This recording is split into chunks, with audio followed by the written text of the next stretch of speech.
I'm going to focus in particular on the one of them that would require proactive inspections because we did a report earlier this year looking at heat complaints in buildings that are freezing cold all throughout the winter. And you won't be surprised what we found. What we found is those buildings that have heat complaints year after year after year after year because their landlords failed to fix the heating system are overwhelmingly concentrated in Washington Heights, in the Bronx, in communities of color, and that it's a pretty small percentage of buildings where those are. We found out of all the city's buildings, only about 1,000 buildings where you had those repetitive heat complaints. But part of the problem is that our system of inspections is overwhelmingly driven by reaction to individual tenant complaints and not by a more proactive effort to say, we've got the data from DOHMH that shows us where the buildings likely are that are the sources of toxic lead,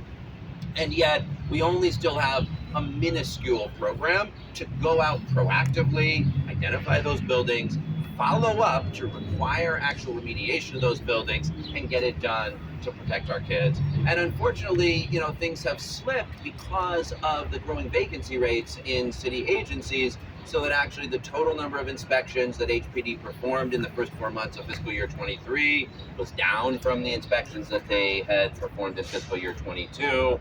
And still those inspections are overwhelmingly reactive to tenant complaints, and we are still only doing a minuscule amount of those targeted and proactive inspections aimed at the buildings that come from the data we already have from DOHMH. In 2019, the Comptroller's Office did a report of exactly this issue, focused in particular on this fact of the failure to use the data that DOHMH already has to connect to HPD's inspections and make sure we're focusing on the buildings that are most likely to be poisoning our kids. There was, of course, a commitment to make change at that time, and yet here we are 4 years later, and we are continuing to fail to do the targeted proactive inspections, the number of inspections, and the follow-up enforcement that is necessary to protect our kids. Well, we're tired of it. We're not going to allow that to happen anymore, are we? No! All right, so thanks to everybody who's out here. Thanks for this new legislation. Let's fulfill that now 2 decades old commitment to eradicate lead poisoning in New York City. Look, it is already eradicated for people who have money and needs. This is not a crisis facing middle class and upper middle class and wealthy families. This is a crisis that we are allowing to be visited on low-income kids of color in our neighborhoods. It is time for it to end. Thank you very much. Thank you.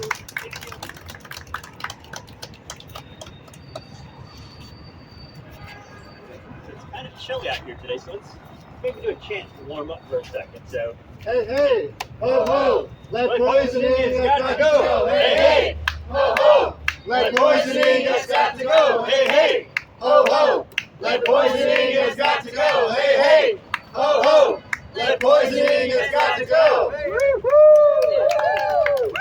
Everyone's going, thanks for coming out today. Special thanks to weact, our elected, and our tenants for coming out.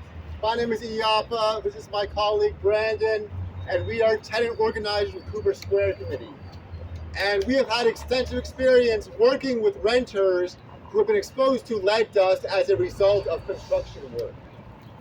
Time and again, these tenants have come to us, and these circumstances, these conditions are completely preventable, but only occur because of unsafe work practices. So we are sick of our tenants, our renters being poisoned by lead, and we are here in support of these bills being introduced today, and we are standing here in solidarity with our renters. In fact, 2 of these renters are here today, and I'll pass it over to them. yeah, thank you, Iyapa. So, before we introduce 2 amazing tenant speakers, what's up with the suits? Why do you think people are wearing these Tyvek suits today? Has anybody ever seen these types of suits in their buildings? Landlords bringing workers in this kind of attire into their building. So you probably haven't, right? If your building is older than 1960, there's a lot of times that the work that's being done in the building call for these suits to be worn. So part of what the suits are out here to do to represent today is to kind of do some education on the subject. there's an entire set of safe work practices that are in place that routinely get ignored by landlords who are doing work in buildings that are older than 1960 when there's a presumed presence of lead in those buildings in New York City. So the Tyvek suits that you're seeing are what you should see in your building in a lot of cases when landlords are doing work, and they allow the workers to dust themselves off when they come out of a contaminated area. They allow the workers themselves to be protected from the lead dust and contain the lead dust. So if you want to know more about this, see Jody or myself after the press conference, and we can tell you more about these safe work practices, but just something to keep in mind. Cooper Square got drawn into the lead safety battle about 10 years ago when we saw a rash of buildings that were contaminated because of construction. And what happened after that is we saw basically more and more buildings get DOH out to do tests, and more buildings testing positive for lead. So over the last 10 years, we've got proof of about 3 dozen buildings in the Lower East Side that have been contaminated because of construction that was done haphazardly. So we're here to support the bills, and especially the oversight part of the hearing today. Oversight is critical for lead poisoning prevention, and we need the city to be doing more of it, and the council to be doing more of it, frankly.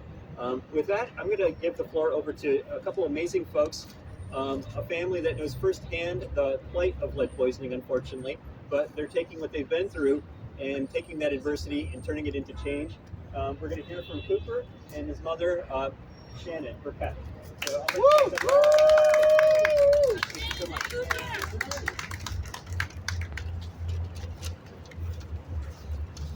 Hi, my name is Cooper Burkett. I'm 15 years old, and I grew up here in Lower Manhattan. I was diagnosed with lead poisoning when I was 9 months old, and the construction site below our apartment contaminated our apartment with lead dust, and I got sick. My parents were told repeatedly by the contractor that there was nothing in the dust, and the building told my parents that there was nothing they could do about the dust. But any debris or uncontrolled dust outside of a construction site is illegal. I've had to live with multiple side effects from my lead exposure as a baby. Shortly after my lead levels rose to 19, I lost the ability to speak. I've also had processing issues, short-term memory loss, anemia, and asthma. I have had the worst case of pica that my pediatrician has seen in their 20-year history. I ate sheetrock off the wall, the wood off my bed, books, clothes, foam, cardboard, you name it. The GERD and pain in my stomach became so bad that I barely ate and was labeled failure to thrive. I had an ulcer when I was 5, and an endoscopy biopsy revealed that I had scarring in the lining of my stomach. The processing issues, difficulty regulating my emotions, and short-term memory loss still haunt me today. I get my memories confused. Someone can tell me something that happened to them, and later I'll get confused and tell it as if it happened to me. And it's really hard not to be able to trust your own memory. The fact is, lead poisoning is a perfectly preventable disease, and no kid should ever suffer the way I did. You have the power to stop this from happening, and I hope by sharing my story, I can help end lead poisoning. Please support the bills being proposed, enforce all the current laws in place. Thank you for your time. Woo! Hi, my name is Shannon Burkett. I'm Cooper's mother. From December 2006 through May 2007, lead dust permeated our apartment from the construction work occurring in the store below our apartment.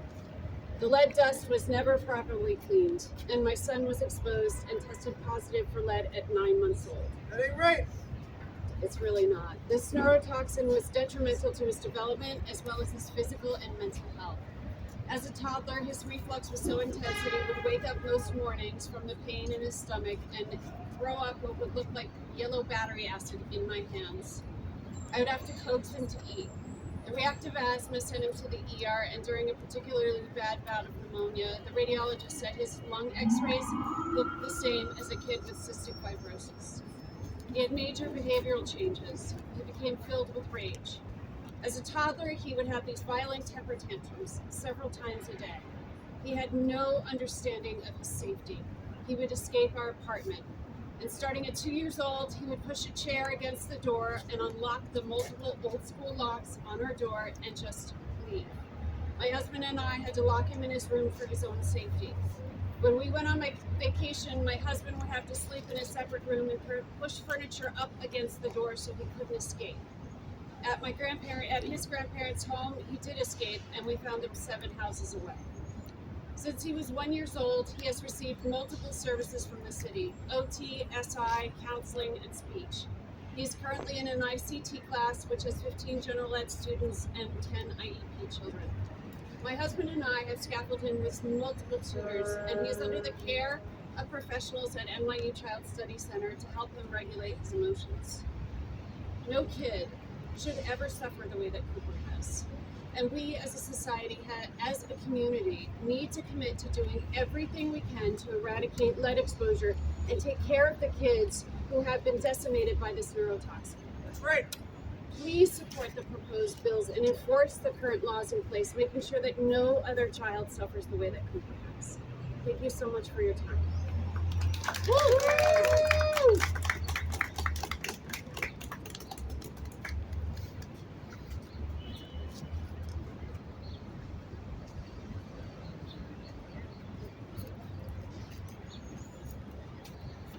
Hello everyone, now we're joined by Councilmember Aviles, who will say a few words. Good morning everyone. I want to thank the coalition for their incredible work and just extend thanks and appreciation for sharing your story with all of New York City. And I can't agree with you more. No child, no person should have to experience what this family has experienced. And so it is without due time that we close the loopholes around this issue and that we actually meet the goal of being lead-free and ending lead poisoning in New York City children. My name is Alexaforcouncil. I am representative of District 38 in New York City, which is South Brooklyn. It includes the neighborhoods of Red Hook and Sunset Park. Within that, the second largest NYCCO development in New York City, with long battles of lead and lead contamination and families poisoned by lead. Long battles as an industrial manufacturing waterfront with lead and toxins and pollution in the ground, not only in the buildings, but in the ground of which families live. And so we need to do everything in our power to close these loopholes and get this done. And I am so happy that the committee will be hearing these bills today and will be finally taking action. And I will demand that every landlord meet the mandate and do right by New York City residents, do right by your tenants. That is the bare minimum. So thank you again. I'm here to support. We need to get this done. And my hope is that City Council will not only hear these bills, but pass it, close the loopholes, and rigorously enforce the law to protect New York City's children and families. Thank you so much. Thank you.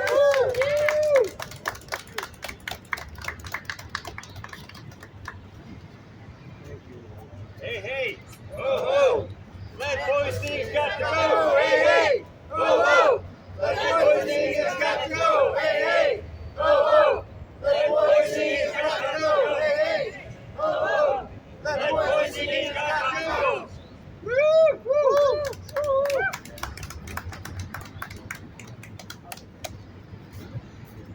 We'll now take this time if anyone has any questions.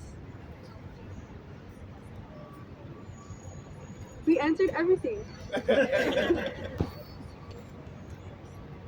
Okay, so yeah, this concludes the end of our press conference. We'll be moving over shortly for the hearing. Thank you for joining us. Thank you.